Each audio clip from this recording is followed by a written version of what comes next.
Okay, American breakfast versus Filipino breakfast. Okay, let's see this.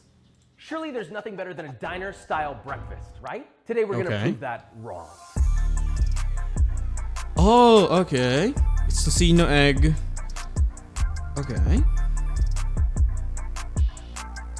To be fair, Filipino breakfast is just pandesal and butter though, and Milo. So we're back in Studio B, as you can see. That was a rhyme. Look, today we have a very important conversation. There's no jokes to be had here. Last time we talked about breakfast, it was American versus a full English, which are two very, very famous breakfasts. But I want to talk about a breakfast that isn't talked about enough, and that is the Filipino breakfast. I could go on and on about it, but I'd rather show you. So with all that being said, let's make this, shall we? Okay. The tale of two breakfasts. One you might see at a diner where multiple fights may break out. Maybe someone throws a chair. We're talking about the American breakfast. True. You know, eggs, bacon, toast, hash browns, pancake. You know, triple carb scenario. Can it compete? Let's find out. First, let's talk about breakfast and sausage. Honestly, they're nearly impossible to mess up unless you don't watch the pan, you let it burn, and I already know there are people watching this like, oh my gosh, Josh, it's not that easy. I'm not trying to judge you. I'm just saying, you got this. Skillet, medium heat, add your bacon while the pan's still cold, keep flipping until crispy and done, and drain it on a paper towel. That's it. And it's the same thing for sausage. If your sausages are raw, you can always sear them nicely on all sides, then pour in a splash of water to lightly boil them to get the internal of the sausage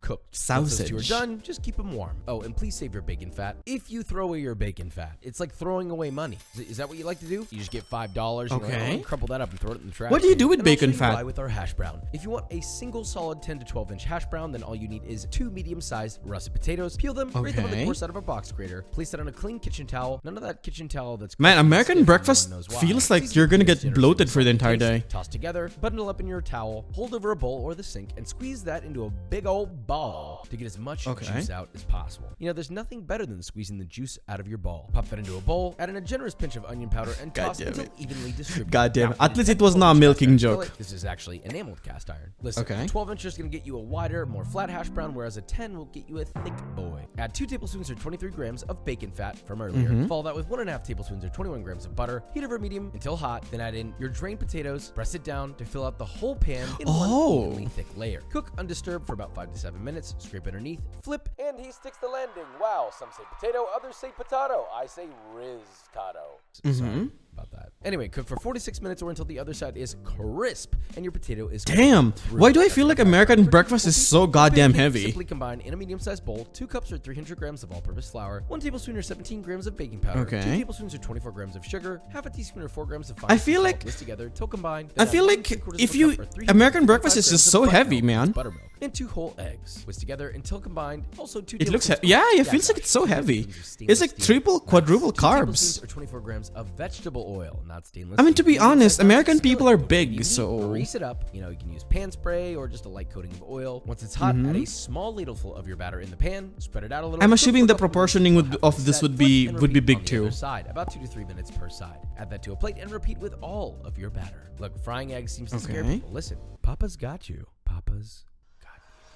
Heat 3 tablespoons of vegetable oil or olive oil in a nonstick pan. Heat over medium until very hot. Crack in no more than about 3 eggs at a time. Season a taste with salt. And once the Jesus Christ, it's a lot of carbs, man. On the uncooked white, once puffed, and the no wonder why we have Nikado avocado. Done. I'd say 1 to 2 eggs per plate. And no wonder why we have Nikado avocado. Frankly, I don't like enough, and I'm delegating that task to you. Very sorry, love you very much. Serving this is simple. Load up your plate like you're looking at a Denny's ad. Then step aside because a new challenger has appeared. The Filipino breakfast. First, there we go. With tocino, which is tocino, yeah, that's fair. That's a standard. And low-key better. You'll need 2.5 pounds or 1.1 kilos. Tocino's a standard, so it's longanisa. You want the fat. Slice it thinly. Then in a bowl, you combine half a cup or 80 grams of light brown sugar, 4.5 tablespoons or 65 grams of pineapple juice, 1 tablespoon or 11 grams. Pineapple juice, really? 32 grams of rice vinegar, 2 tablespoons or 32. Maybe this is own. Maybe this is his own recipe. Lightly to taste with salt. Mix it together, and optionally, but many do this, add 2 drops of red food coloring to get that extra red look. You know, it's supposed to basically simulate a cured look. Add your pork and toss to coat. Then just let that marinate in the fridge for 3 days before cooking. You can do 24 hours. I mean, to be honest, you could just buy the frozen variant of the tocino, man. You don't have to cook it yourself, dude. It's gonna look a little different, but medium heat. Add it to a cold pan and constantly flip until you get some nice dark colors and it's cooked through. Although this is mostly fresh meat, you can and should. The Roel's one. I think this is more like a bacon the Roel steak. branded Also, ones. a lot of the crew kept calling this Totinos, and no, I understand why you all judge my pronunciation so often, so thank you for that. Moving on to what looks like may just be breakfast sausage, but no, this is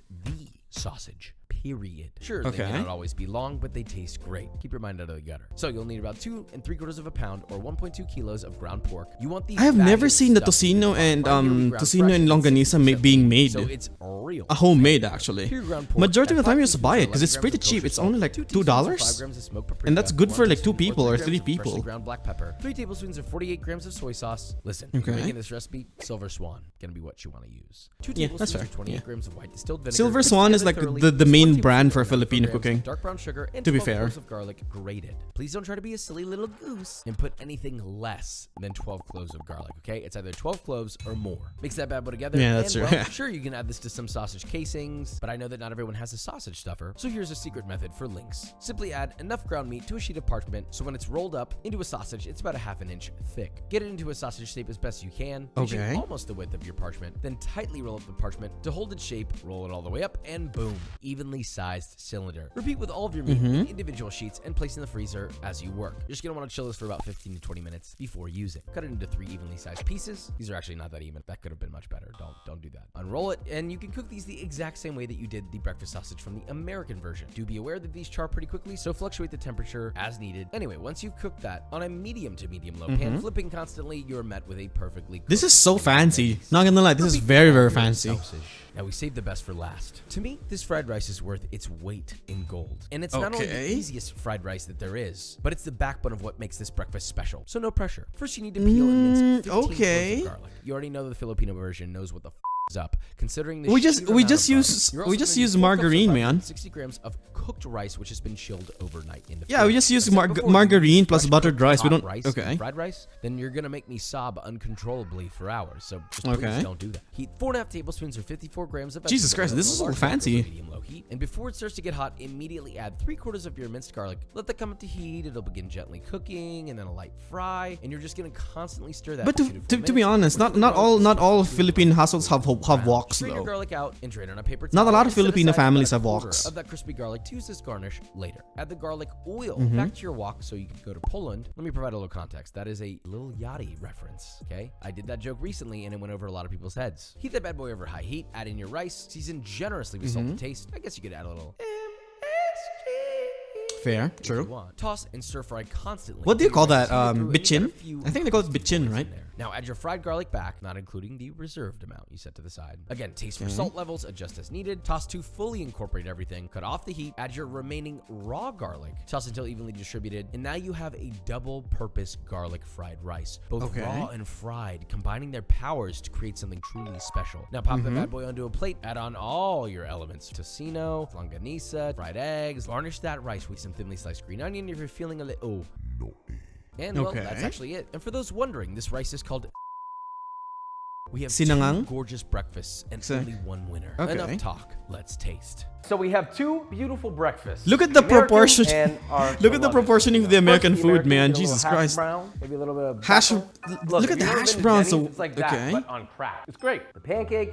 I mean, it's So many everything you want. I want to carbs. introduce you to something special. Garlic fried rice should be a part of every healthy start to the day. That's true. I'm in another plane of existence. This has depth. It's garlicky, it's savory, but it's also simple. I can eat this whole thing of rice and I'm gonna probably feel good. Now moving on. Longanisa. true. Made from scratch. I'm not gonna lie. It's very garlicky. It's sweet, it's salty, it's got that umami. Hey, tocino. Unless you got a really good bacon, this is a step above. To be fair, the real Filipino breakfast is only 2 things, okay? Normally, the Filipino breakfast is basically pandesal, which is, I don't know how you say that in English. Pandesal plus butter. That's literally it, and you add some Milo into the mix. Milo, it's like a chocolate drink, it's like a chocolate milk drink. It just, this is usually how it goes, okay? And normally, people just buy the very cheap frozen food and then just mix everything in. If you're willing to make breakfast, okay? But normally, okay, people don't go for the tocino and for the longanisa. kind of combo. Nowadays for breakfast, people just use pancit canton or basically what do you call that? Noodles, I guess. I don't really know how to say it. Fried noodles, like maybe noodles in general. That's usually the main Filipino breakfast nowadays. I see that some people do this. Maybe if you're gonna order from a restaurant or maybe from a hotel dine-in, you know, maybe you could order this stuff and they will give this to you. But to be fair, the Filipino experience is basically just pandesal in the morning and just maybe some butter or maybe some pancit canton and maybe some Milo mixed it into the fold. Okay. For the American side of things, I've heard that most Americans just have cereal for breakfast. That's literally it, cereal. But it's kind of hard to say this because like it's really hard to criticize this because in an IRL setting, people don't actually have that time and effort to cook this. Because the majority of Filipinos, they would rather just eat whatever is left of yesterday's dinner. You know what I mean? Last dinner's remnants. That's what I would say at least. This, to me, is more exciting. I'm gonna dream about this. It's time for a change. But it's also time for Christian to come and taste test. Yeah, the leftovers. Yeah. Hi, everybody. This man is responsible for many, many good things on the burger show. And if you ever saw our cookbook delivery service, he was our maitre d'. Oui, baguette. I don't need this fork. So here we go. This looks like Filipino breakfast. Is that what you brought me here for? I drove all the way from Cyprus for this? Hell yes. So we got longanisa. Oh, is that scratch made tocino? Yes. Oh, you have to have that garlic fried rice. Check out this technique. Make a little mount, scoop, and shovel. So I get a little bit of this protein ready. What is the shirt what is the jacket he's wearing? Egg yolk. Is that a robe? 10 out of 10 recommend. Good Lord. Is that a robe? Is he wearing a robe? He was supposed to try this, but that's okay. Thank you, Christian. Thank you, everybody. If you're looking for a new experience in the breakfast world, Filipino breakfast is where you should be, and I think it's where you should have always been. But you want to know where you also should have been? B-roll. Again, to be fair, every time I look at this, like look at the food proportioning of the Filipino food versus the American food. Like the Filipino food is basically meat, rice, and egg. To be honest, that's usually how all Filipino breakfast is. If you're like fancy and you want to go all out. But like look at the American one. There's hot dog, there's bacon, there's egg, there's hash browns, there's pancakes. Jesus Christ, man. No wonder why Americans are so big. But anyway, I'm amazed. That they were able to compare. I actually want to see what they do with the Japanese breakfast. And how would they compare it to the American breakfast? Because that would be crazy. Because knowing for a fact that Japanese breakfast is a lot more intricate and there's a lot more side dishes to it. But anyway, that's a good video though. But then again, TLDR, that's not. I mean, that is a Filipino breakfast with what they call that tosilog and okay, that kind of reminds me too, corned beef. Jesus Christ! Yes, you're missing the corned beef, the 555, the carne norte corned beef, but to be honest, again going back, the usual Filipino breakfast is just pandesal with some form of margarine or butter, and then if not, probably some noodles, pancit canton, or if with Milo. Okay, if you're feeling fancy, you have what they call that corned beef and Roel's, the brand Roel's version of tocino and longanisa, or you just eat whatever is left over from last night that's just stuck in the fridge and just warm it up. Usually that's how it goes. But anyway, good food. I like it. Let's move on to the next one.